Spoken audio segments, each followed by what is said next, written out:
I sit at the edge of my parents' polished oak table, smoothing the wrinkles from my simple black dress. The fabric cost more than I should have spent, but tonight, I needed the armor of dignity. Around me, crystal glasses catch light from the chandelier, as my father fills them with wine that probably cost what I spend on groceries for a week. To Sam's incredible win, Dad raises his glass, beaming at my sister.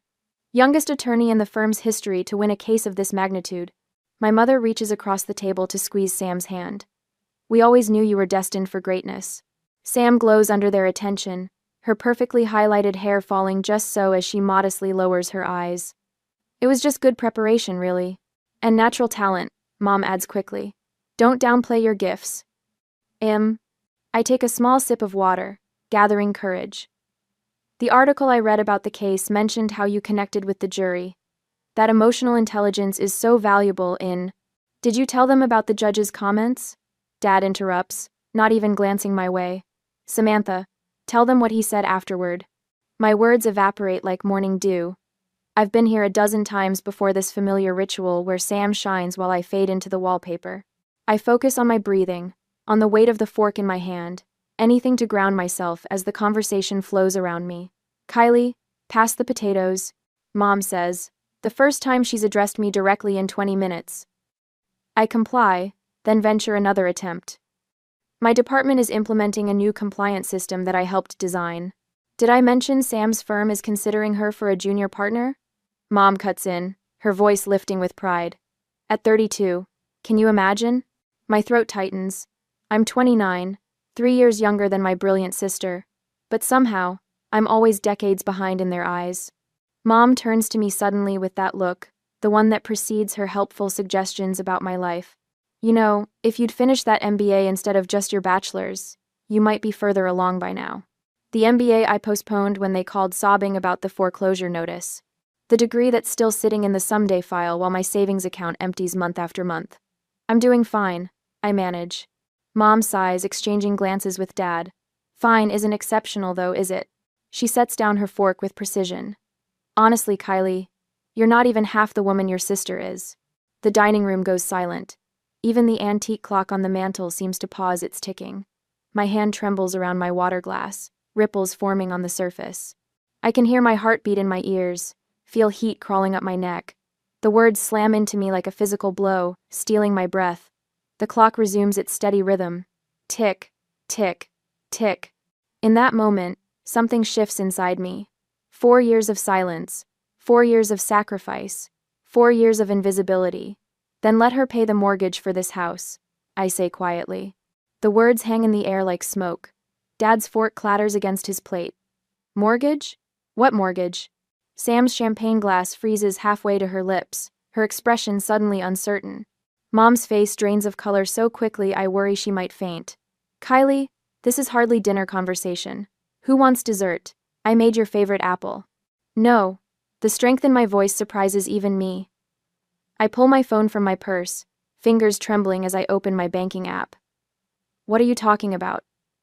Dad blusters, his confident facade cracking slightly. We refinanced years ago. I scroll through my transaction history, finding the first payment from 4 years ago. I turn the screen toward them. February 15th, 2021. $2,500 to prevent foreclosure. Just this once, you said. Mom stands abruptly. This is ridiculous. I'm getting dessert. March, April, May. I continued, scrolling through the evidence. Every month for 4 years, between $1,200 and $2,400, depending on what crisis came up. Clyde. Dad's face hardens. We've had some temporary setbacks in the business. You know that. Temporary? 4 years isn't temporary. I turn to Sam, whose confusion is morphing into horror. Did you know that while you were buying your condo and getting promotions, I was keeping our parents from losing their house? Sam slowly shakes her head. They told me they were helping you financially, that you were struggling. A bitter laugh escapes me. Is that what they told you? A daughter supports her family, Mom says tearfully, returning without dessert. That's how we raised you. Family comes first, always. Family comes first, I repeat hollowly. But I'm not really family, am I? I'm an ATM. The backup plan, the safety net you never acknowledge. The realization washes over me with startling clarity. All those years of trying to measure up, of accepting less, of making myself smaller to fit into the box they'd built for me, and for what? So they could drain me dry while praising my sister for achievements that my sacrifice helped make possible? Sam sets down her glass carefully. How much, Kylie? Total? I meet her eyes directly. $84,000. Dad chokes on his wine. That's preposterous. But his protest lacks conviction. He knows. They all know now. My down payment for a home, I say, my voice steadier than I feel. My MBA, my future. The dining room falls silent again. But this time, the silence feels different. Heavy with truth, with secrets exposed to oxygen for the first time. And somewhere beneath the anger and hurt, I feel something else unfurling. Freedom. Back at my apartment that night, memories flash back as lightning. The phone rings at 11:37 on a Tuesday night. I nearly ignored it, already half asleep under my IKEA comforter in my rented one-bedroom, but something intuition or anxiety makes me reach for it. Kylie? Mom's voice breaks on my name, thick with tears. I didn't know who else to call. I sit up, suddenly wide awake. What's wrong? Is someone hurt? The house. A muffled sob. We're going to lose the house. We're going to lose the house. The next minutes blur as she explains through hiccuping breaths about missed mortgage payments, about Dad's struggling architectural firm, about the foreclosure notice that arrived today. Words like 30 days and auction steps punctuate her sobs. How much? I ask, already opening my laptop, navigating to my bank account. The screen glows harshly in my dark bedroom, illuminating the savings I've accumulated over 3 years of overtime and brown bag lunches. My down payment fund for a modest Denver condo, $2,500, she whispers, just to stop the foreclosure process. Charles swears the Brewster contract is coming through next month. She pauses. Honey, I wouldn't ask, but we have nowhere else to turn. My cursor hovers over the transfer button. The colonial-style house on Maple Street has been their home for 30 years. My childhood bedroom with the window seat. The oak tree I fell from at 8, breaking my arm. The dining room, where we gathered every Sunday for pot roast and potatoes. Just this once. Mom promises. Your father is mortified that I even called you. We'll pay you back the minute his commission clears. My finger clicks the mouse. $2,500 vanishes from my account, numbers shifting downward like an elevator in free fall. Thank you, sweetheart. Mom says, relief washing her voice clean of tears. We raised such a good girl. Dad gets on the phone briefly. Won't happen again, Kylie Bear. Just a tough month. His voice carries the forced heartiness I recognize from childhood. Disappointments, promised trips to the zoo canceled, Christmas bikes that never materialized. I stare at my account balance long after we hang up. The hollowness in my stomach has nothing to do with hunger. Just this once. 3 weeks later, Mom calls again. The bank made a mistake with the payment processing. Her voice carries a different note now, less desperate, more expectant. Just $1,200 this time. I transfer the money. A month passes. Your father's client is late paying, but the business will bounce back. Another transfer. By the 6th month, I've stopped waiting for the explanations to change. I've stopped expecting repayment. I set up an automatic transfer $1,500 monthly, directly to their mortgage company. It's easier than the phone calls, the tearful gratitude, the promises. My email notification pings on a Wednesday afternoon at work. Denver downtown condo development, pre-sale opportunity. I open it during my lunch break.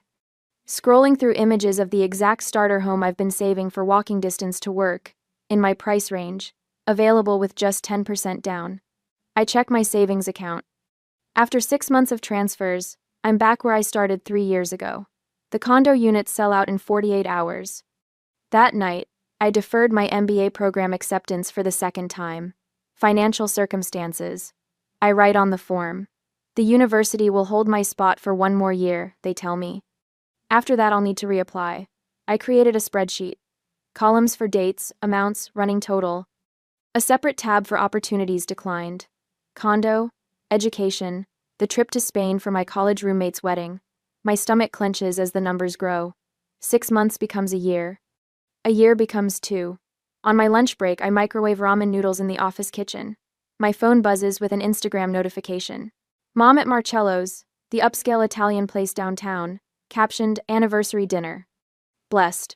Dad's new golf clubs lean against their dining room wall in the background of another photo the following week. Can't make it this weekend. I text my friends who are planning a short camping trip. Tight on cash this month, the third such excuse this summer. They stop asking eventually. The credit card application rejection arrives via email. Insufficient credit history and current income to debt ratio does not meet our requirements. The same day, Sam posts photos of her condo closing. Homeowner at last. Adulting. The comments overflow with family congratulations. Your sister always had such a good head on her shoulders.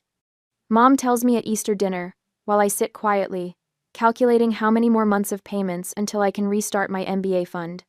Financial independence is a sign of maturity. I nod, swallowing both the irony and the instant mashed potatoes. At the office holiday party, Jessica from accounting slides into the chair beside me. You okay? You've been brown bagging it for months. Her eyes, kind behind tortoiseshell glasses, hold genuine concern rather than pity. Just saving, I say, the lie automatic by now.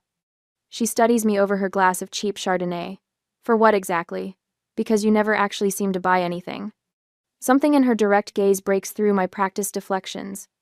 Over after-work coffee that turns into dinner, the story spills out 4 years, $84,000, the endless cycle of obligation. Jessica sets down her mug with a decisive click against the table. Kylie, you can't set yourself on fire to keep others warm. They're my parents, I say, but the words lack conviction. And you're their daughter, not their bank. She pulls a napkin toward her, uncaps a pen. Let's do some math. We calculate the true cost. Not just dollars, but compound interest lost, career advancement delayed, retirement contributions missed. The final sum makes my hands shake. They wouldn't understand, I whisper. Maybe not, Jessica agrees. But do you understand what you're giving up? That night, I stare at my bank app, thumb hovering over the automatic transfer. 4 years. $84,000. My finger trembles, not yet ready to press cancel, but for the first time, I can imagine doing so. Just this once, I think. I could skip just this once. See if they notice. See if they care. I press my thumb against the cool glass of my phone screen and close my eyes.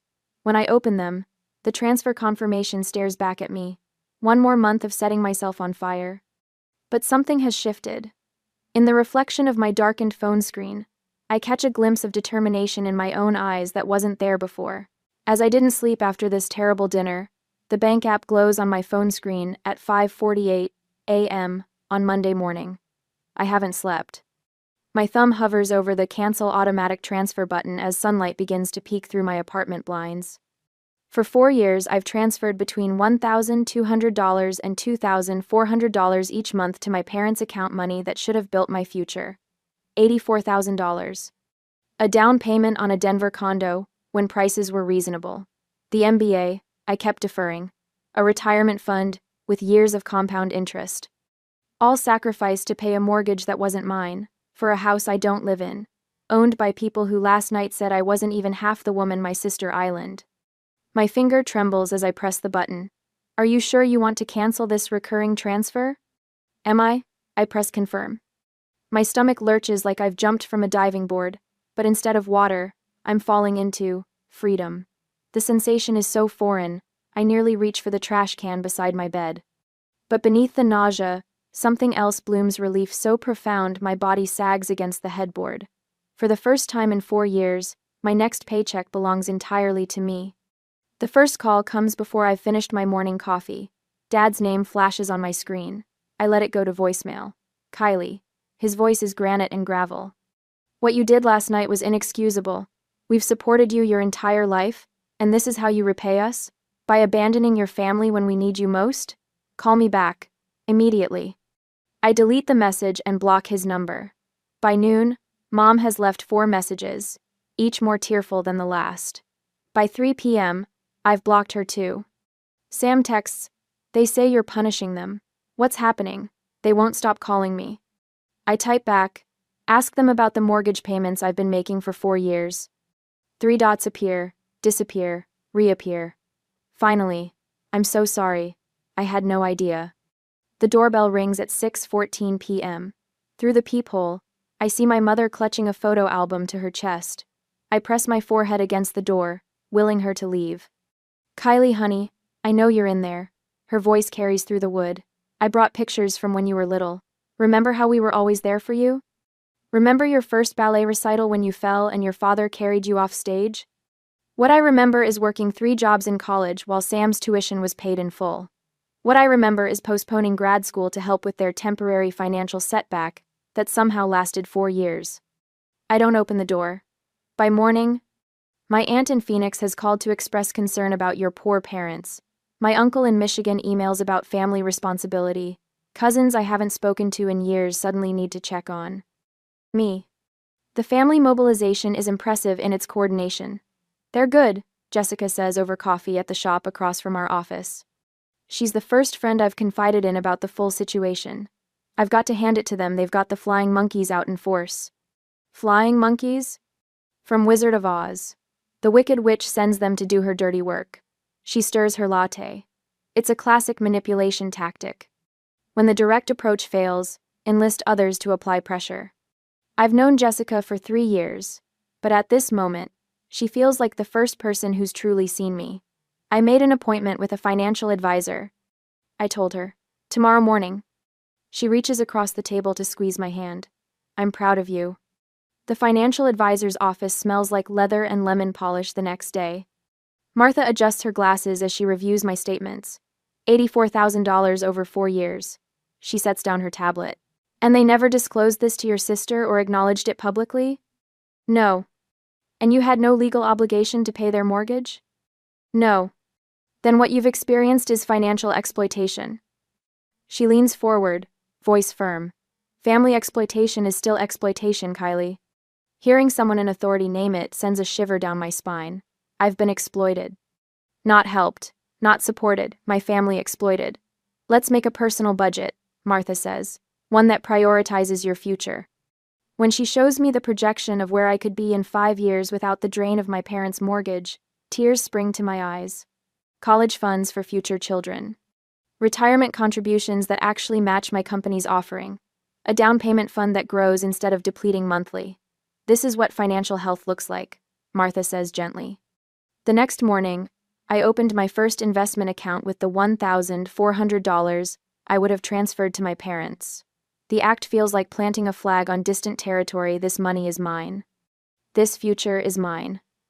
That afternoon, I enrolled in the graduate course I've deferred for 7 consecutive semesters. "Welcome back, Miss Anderson," the admissions counselor says. "We've held your spot." 3 weeks have passed. The calls from extended family taper off. Sam texts occasionally careful, neutral messages that skirt the edge of our family's new reality. My parents alternate between radio silence and escalating attempts at contact. I've rehearsed what I'll say when I finally speak to them. Jessica helps me craft the script, and I practice in front of my bathroom mirror. "I love you, but your mortgage is not my responsibility." Simple, direct, unassailable. The knock comes on a Sunday evening, as I'm reviewing case studies for my first graduate class. No peephole check is necessary. I know who it is by the cadence of the knock, 3 sharp raps. My father's signature. I open the door to find both parents standing in the hallway. Mom's eyes are red-rimmed. Dad's jaw is set in the rigid line that always preceded childhood punishments. "This has gone on long enough," he says, pushing past me into the apartment. "You've made your point." My mother follows, her hand reaching for mine. I step back. "Your behavior is destroying this family," Dad continues, pacing my small living room. "Do you have any idea what people are saying? Your Aunt Margaret asked if you were having some kind of breakdown." "Charles," Mom murmurs, a caution in her voice. "No, Elaine, she needs to hear this." He turns to face me. "You've embarrassed us. You've created a family crisis over a little financial help that any daughter would provide without question. $84,000 is not a little help," I say, my voice steadier than I feel. "You're killing me with this betrayal," Mom whispers, tears spilling down her cheeks. "After everything we've done for you." The rehearsed script evaporates. In its place rises something raw and real and entirely mine. "I love you both," I say. "But your mortgage is not my responsibility. It never was." My father's face flushes crimson. So that's it? You're just abandoning us? I'm not abandoning you. I'm stopping the abandonment of myself. The words hang in the air between us, undeniable in their truth. They leave 7 minutes later, my mother sobbing, my father rigid with fury. As the door closes behind them, my knees give way. I slide to the floor, tears streaming down my face, my body shaking with sobs that feel ripped from somewhere primal. But beneath the grief runs a current of something unexpected lightness, as if heavy stones have been lifted from my pockets after years of carrying their weight. That night, I slept 8 uninterrupted hours for the first time in 4 years. When morning comes, I stand at my window watching the sun illuminate the city. Denver spreads before me, familiar yet somehow new, a landscape of possibility rather than obligation. For the first time since that late-night call 4 years ago when my parents' desperation became my burden, I feel the contours of my own life taking shape. I am not half of anyone. I am whole. I wake up to sunlight streaming through curtains I actually chose. 6 months ago, I'd have been checking my bank app first thing, calculating how much I could spend on coffee after the automatic transfer to my parents' account cleared. Today, I stretch luxuriously and smile at the ceiling. My rules, my money. The promotion notification had appeared in my inbox yesterday afternoon. Project team lead. The words still don't feel real. Your dedication and analytical skills make you the perfect candidate, my boss had said, actually looking me in the eye. The whole department recognizes your contributions, Kylie. If they're ba and diddy. Recognition. The word settles in my chest like a warm stone. I pull on running shoes and head out for my morning jog, nodding to Mrs. Winters walking her corgi. She waves enthusiastically. Big day for your Italian cooking class, right? The final dinner. Lasagna from scratch, I called back. I'll bring you leftovers. 6 months ago, I wouldn't have known my neighbor's name, wouldn't have signed up for community center classes, wouldn't have had the money for ingredients beyond ramen and peanut butter. My phone buzzes in my pocket. Jessica from work. The hiking group's meeting at Boulder Creek Saturday, she says when I answer. You in? Absolutely, I reply, thinking of the new boots I bought myself last month. The Rockies have become my sanctuary, the vastness putting my family drama into perspective. Last weekend, I stood on a summit and screamed into the wind until my throat burned and something inside me loosened. When I return to my apartment, there's an envelope in my mailbox. Thick, official looking. I open it standing right there in the lobby, my heart hammering as I unfold the letter. Dear Miss Anderson, we are pleased to inform you of your acceptance. I press the letter to my chest, vision blurring. Graduate program. The one I deferred 4 years ago when that first desperate call came from my parents. My phone rings again. My Aunt Gloria this time. Your father asked me to call you, she begins, her voice apologetic. He says the doctor is worried about his blood pressure, the stress of possible foreclosure. The mortgage is current through next month, I interrupt, having checked their account status online. I'm sorry about his health concerns, but I can't help anymore. Aunt Gloria sighs.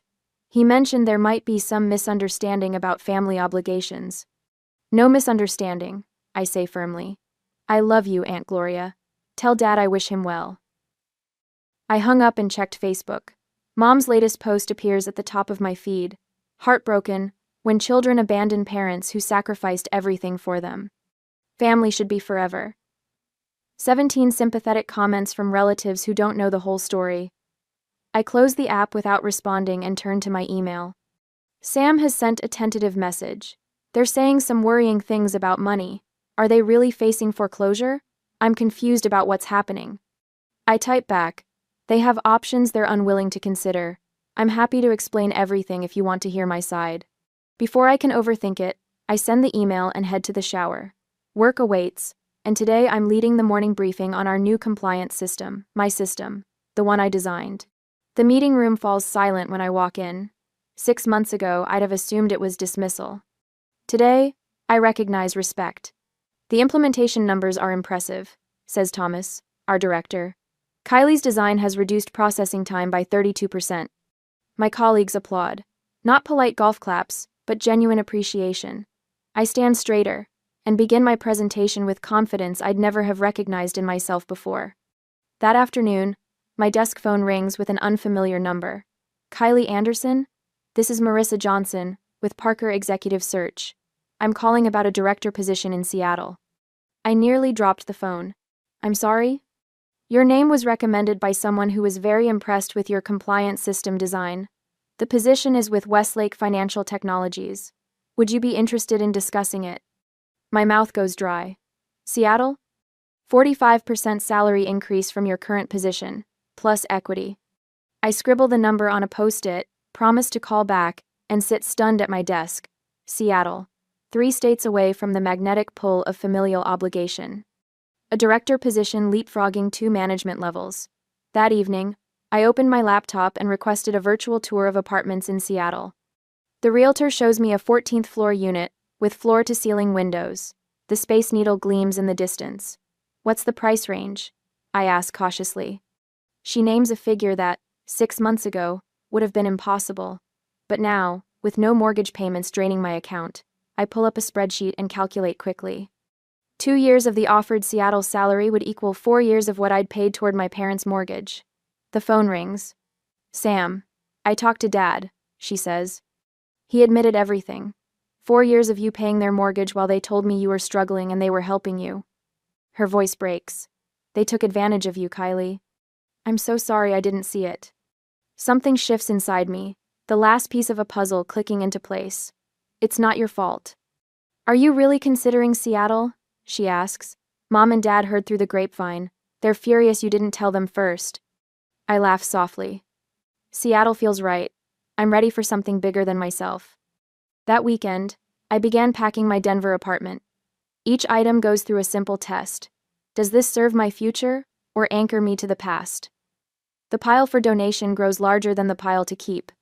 My phone pings with a text from the Seattle company. The contract is ready for electronic signature. Benefits begin on day 1. Relocation assistance included. I look around my half-packed apartment, at the graduate program acceptance letter on my fridge, at the hiking boots by the door. For the first time in my adult life, everything I own represents choices I made for myself. I signed the contract. A month after signing the contract, I stand at the panoramic window of my Seattle condo, watching dawn paint Mount Rainier in hues of amber and rose. 14 floors above the city, I've built a life where I matter, where my voice carries weight. My phone buzzes on the granite countertop. Another text from Mom about how they're managing without my support. I ignore it, sipping coffee that costs more than I would have allowed myself in Denver. Small luxuries no longer trigger guilt. The second buzz isn't from my parents. It's Grace, my former neighbor in Denver. Thought you should see this. Sorry. I tap the attachment. The image loads slowly, pixel by pixel, as if my phone is trying to protect me from what it contains. A vinyl banner stretches across my parents' Tudor-style facade. Bold red letters against white. Congratulations, Sam, for saving the family home. My coffee cup hits the hardwood with a crash.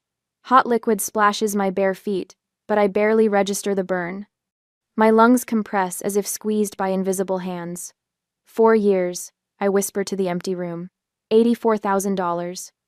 I sink to the floor, ceramic shards pressing into my palms. Not from weakness this time. From rage so pure it requires anchoring to the physical world. They've erased me. Again. But worse, they've rewritten history entirely. When my breathing steadies, I retrieve my laptop and open my banking app. 4 years of statements. 4 years of transfer confirmations.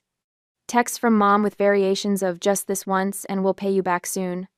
I find the email folder labeled family and extract every desperate plea. Dad's business failures, Mom's medical bills that insurance inexplicably rejected, the roof, the plumbing, the property taxes they forgot were due.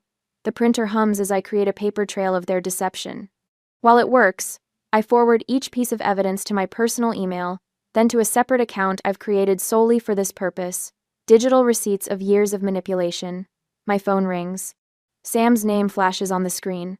Have you seen it? She asks without preamble. The banner? Yes. Kylie, I swear I had nothing to do with this.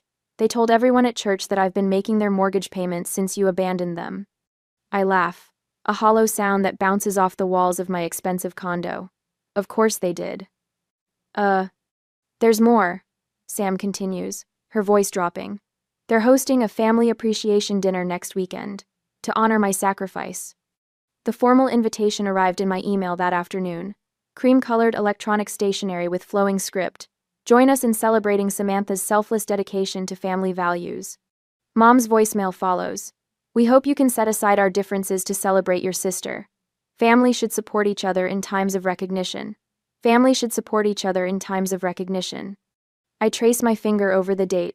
Next Saturday. I could book a flight. I should book a flight.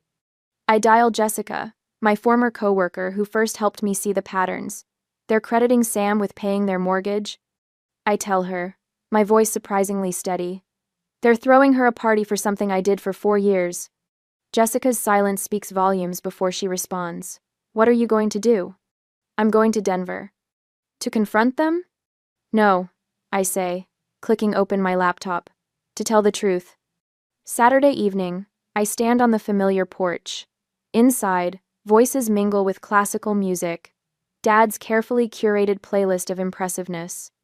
I'm wearing a tailored charcoal suit that cost more than I would have spent on 3 months of clothes in my old life. Power armor. The folder under my arm contains every record, printed in duplicate. My laptop bag holds a flash drive with a presentation I've prepared with meticulous detail. Sam opens the door before I knock. You came, she whispers, eyes wide. Did you think I wouldn't? She steps aside, revealing the living room transformed for the occasion. Flowers I know they can't afford, catering from the expensive place downtown. A projector screen displaying a slideshow titled, The Anderson Family Legacy of Support. My mother spots me first, her champagne glass halts midway to her lips. Kylie, what a surprise. Her voice carries that artificial brightness reserved for uncomfortable public situations. We weren't sure if you'd make it, with your busy new life. Dad turns, his practiced smile faltering when he sees my expression. Pumpkin, come in, come in. We're just about to toast your sister's incredible generosity. The room falls quiet as I walk toward the projector. Aunts, uncles, cousins, church friends all watching as I set down my folder on the side table. May I add something to the presentation? I ask, my voice carrying across the silent room. Dad hesitates, then nods with the confidence of someone who believes they control the narrative. Of course, of course. Our younger daughter wants to honor her sister too, how wonderful. I connect my laptop to the projector cable, replacing their slideshow with my own. The title slide appears. 48 months, $84,000, Kylie. What's this? Mom asks, her voice sharp. The truth. I answered simply. The first slide displays a spreadsheet. Dates, amounts, account numbers partially redacted. Transaction descriptions that tell their own story. Emergency transfer to parents. Mortgage payment. Property tax payment. Insurance premium. I don't think this is appropriate dinner conversation. Mom interjects, moving toward the projector. Neither is lying to your entire social circle. I counter, clicking to the next slide. Text messages appear, enlarged for everyone to see. Mom, Kylie, we're desperate. Just this once. The bank is threatening foreclosure. Mom, your father's business will recover soon. Just help us through this month. Mom, family comes first, always. We'd do the same for you. Murmurs ripple through the gathered guests. Aunt Martha's hand covers her mouth. Uncle Pete shifts uncomfortably in his seat. You're publicly humiliating us, Dad hisses, his face flushed crimson. I meet his gaze steadily. If the truth embarrasses you, that is not my fault. The next slide contrasts Dad's business expense reports with their credit card statements, golf club memberships, weekend getaways. Restaurant bills exceeding what I spent on groceries in a month. Stop this immediately, Mom demands, her voice cracking. But I continue, slide by slide, building the case that I've subsidized their lifestyle while they showcased Sam as the successful daughter and dismissed my contributions. Sam stands frozen, horror dawning on her face as she comprehends the scale of deception, not just against me, but against her too, used as their golden child while I was used as their ATM. When the final slide appears, the banner photo with the truth superimposed across it, the room has fallen into stunned silence. $84,000. I say quietly. My down payment, my MBA, my future. Aunt Judith, Dad's eldest sister, rises slowly from her seat by the fireplace. For a moment, I think she'll defend them, she always has. Instead, she begins to applaud. Slow, deliberate claps that echo in the silence. "It's about time someone told the truth in this family," she says, her voice carrying the weight of decades. Two of my cousins nod, recognition in their eyes. The family patterns aren't new, just finally exposed. Mom attempts one last deflection. "Family matters should stay private, Kylie. This is inappropriate." "Private like the banner on your house?" I ask. Sam moves then, crossing the room to stand beside me. She doesn't speak, doesn't need to. Her presence next to me says everything. For the first time in our lives, we face our parents as a united front, the golden child and the invisible one, standing together in truth. And in that moment, I feel the last chains of obligation finally break free. 6 months after the confrontation, the Seattle morning light streams through floor-to-ceiling windows, illuminating my face as I stir honey into my tea. Sam sits across from me at the corner cafe, her lawyer posture relaxed for once, hair pulled back in a simple ponytail instead of her usual perfect blowout. "I still can't believe they showed up here with papers to add your name to the deed," Sam says, shaking her head. "After everything." I smile, watching ferry boats cross Elliott Bay. Their version of an apology, I suppose. "And you turned it down." Not a question, but a statement of respect. I already own my own home. I tell her, gesturing toward the gleaming high-rise visible from our window. What I need is respect, not a name on paper. 6 months since the truth shattered our family's foundation. 6 months of rebuilding not what was, but something new. Something honest. My phone buzzes with an industry newsletter notification. Anderson Team wins Innovation Award for Compliance Solution. My team, my leadership. Sam notices my smile. Another win? I show her the screen. Vice President sounds good before my name, doesn't it? Better than mortgage payer in secret. She reaches across the table, squeezes my hand. "You're speaking at that finance conference next month, right?" "Ethical leadership panel." I laugh at the irony. Apparently standing up to financial exploitation qualifies me as an expert. Later that evening, I lace up hiking boots as 3 friends wait by the door. No elaborate excuses about tight budgets. No calculating whether I can afford gas. Just 4 women heading to Mount Rainier because the wildflowers are blooming. "Rachel asked about you again," Tina says as we drive, wiggling her eyebrows suggestively. "The architect?" Heat crawls up my neck that has nothing to do with embarrassment and everything to do with possibility. Dating without financial anxiety feels like breathing new air. On Tuesday, I stood before 20 young women at the community center's financial literacy workshop. Boundaries aren't selfish. I tell them, my voice steady with conviction earned through fire. They're the foundation of authentic relationships. A girl in the back row asks, "But what if it's family?" "Especially then," I answered, meeting her eyes directly. When Sam returns in August, we cook pasta in my kitchen, tomato sauce bubbling as Frank Sinatra plays. Mom would have hovered, critiquing our technique. Tonight, there's only laughter as Sam spills wine on my countertop. "Remember when Mom would measure the pasta portions?" Sam asks, twirling noodles onto her fork. 2 ounces for you, 3 for Dad, 1 for me because actresses need to stay slim. And now look at us. I gesture to our heaping plates, rebels with carbs. We talk late into the night, about childhood patterns we never questioned, about adult choices we're now making differently. "I've been thinking about taking a real vacation," Sam says, "not a networking opportunity disguised as relaxation. Just joy." "Where would you go?" I ask. She corrects. "Where would we go? Sisters only." My throat tightens unexpectedly. A year later, I opened a new account, seed money for my niece's education. Not from obligation, but from choice. At the community center, my financial boundaries workshop has doubled in size. Setting limits isn't about rejecting others, I explain. It's about honoring yourself enough to bring your whole, healthy self to relationships. In my journal, I write, "Year 1 of my authentic life" at the top of a fresh page. Below it, not accomplishments or goals, but truths. That worth isn't measured in sacrifice. That love without respect is just used. That starting over at 30 isn't failure, it's courage. Evening finds me on my balcony, watching sunset paint the Olympic mountains gold, then purple, then blue. No phone buzzing with financial emergencies. No mental calculations of what remains in my account. Just this moment. Just me. Finally home in my own life.